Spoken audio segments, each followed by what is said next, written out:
Contradiction method लगाना है। क्या लगाना है? Contradiction method. तो कॉन्ट्राडिक्शन मेथड ये होता है कि जैसे हमको पता है कि रूट 2 क्या है? इरेशनल है, फिर भी उसको हम क्या मानेंगे? रैशनल नंबर मानेंगे। क्या मानेंगे? रैशनल। तो रूट 2 को अभी हम मानेंगे रैशनल नंबर। तो कोई भी रैशनल नंबर किस फॉर्म में होता है? ए बाई बी के फॉर्म में होता है। किस फॉर्म में होता है?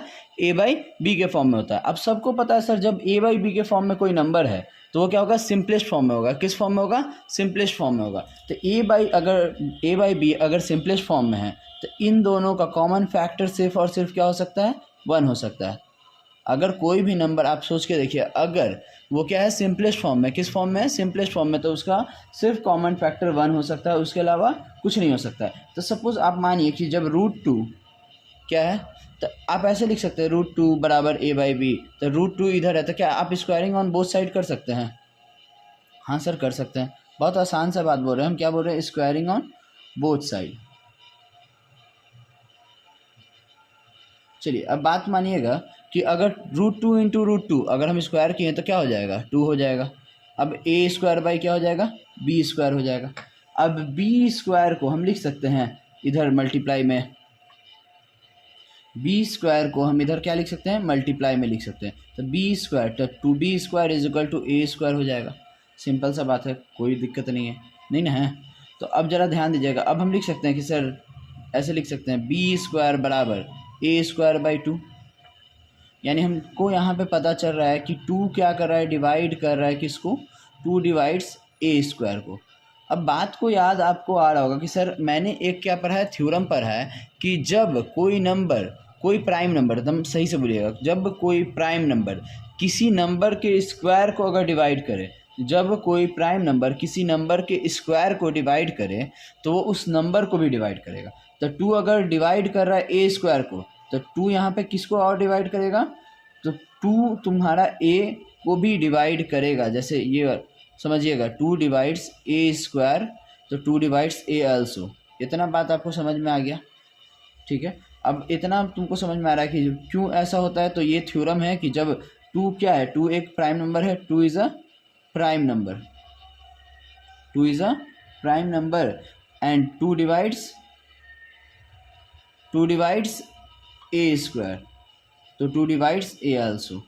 ये बात आपको याद होना चाहिए कि कोई भी प्राइम नंबर अगर किसी नंबर के स्क्वायर को डिवाइड कर रहा है, कोई भी प्राइम नंबर अगर किसी नंबर के स्क्वायर को डिवाइड कर रहा है तो वो उस नंबर को भी डिवाइड करेगा। समझ में आ गया इतना बात? अब समझिएगा।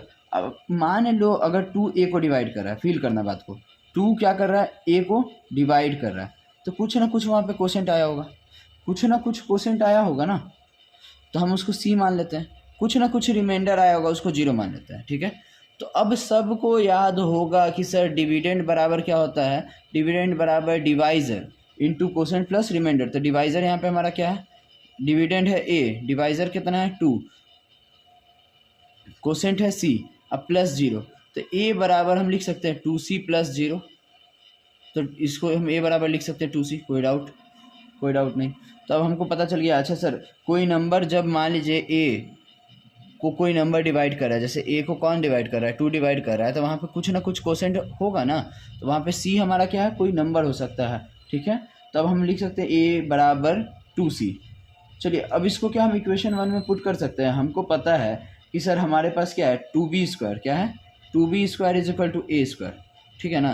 तभी समझिएगा, हम पूरा स्टेटमेंट के साथ दोबारा समझाएंगे। हमको पता है कि 2b square is equal to क्या लिखा हुआ है? ए स्क्वायर लिखा हुआ है। 2b square is equal to, अगर ए स्क्वायर लिखा हुआ है तो हम यहाँ पे लिख सकते हैं 2b स्क्वायर। हम वैल्यू पुट करेंगे, ए स्क्वायर का कितना होगा? 2c का स्क्वायर। तो 2b स्क्वायर बराबर 4c का स्क्वायर लिख सकते हैं ना?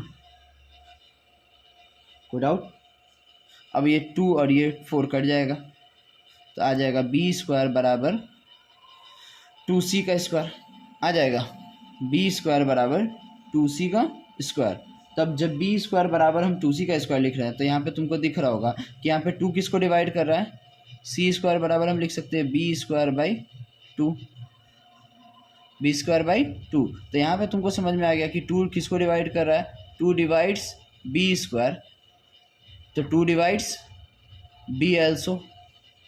अब तुमको एक बात समझ में आ रहा होगा कि सर 2 डिवाइड कर रहा है b को भी, 2 डिवाइड कर रहा है a को भी, तो दोनों का सर एक कॉमन फैक्टर आ रहा है। क्या आ रहा है? दोनों का एक कॉमन फैक्टर आ रहा है। तो जब इन दोनों नंबर का यानी कि a बाई बी का अगर कोई एक कॉमन फैक्टर आ रहा है तो इसका मतलब सर हमको तो पता है कि अगर कोई रैशनल नंबर होगा तो उसका 1 के अलावा कोई कॉमन फैक्टर हो ही नहीं सकता।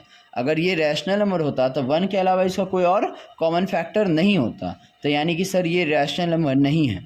यही चीज़ आपको पूरी तरीके से भी प्रूव करना है। चलिए तो आप देख सकते हैं कि रूट